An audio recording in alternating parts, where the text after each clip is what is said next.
Hliðtengd straumrás er straumrás þar sem rafeindirnar hafa fleiri en eina straumrás að velja.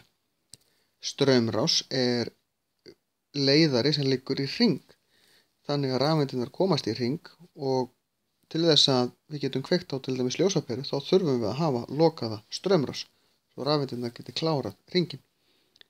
Við skulum skoða dæmi. Hérna er batteri og ef við tengjum batterið við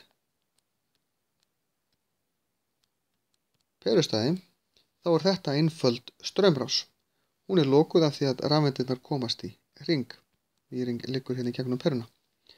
Ef við hins vegar tengjum aðra peru við hérna megin þá er þetta orðin hliðtengd straumrás því að rafeindirnar komast þennan hring og þennan hring. Ef við tækjum síðan upp á því að rjúfa straumrásina, klippa gat hér á, þá myndi slokkna á þessari peru en ekki þessari.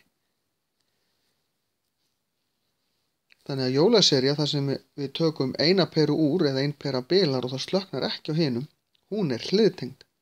En ef það slökknar á öllum, og þá eru þær tengdar í röð á sömu straumrásina, það er kallað raðtengd straumrás.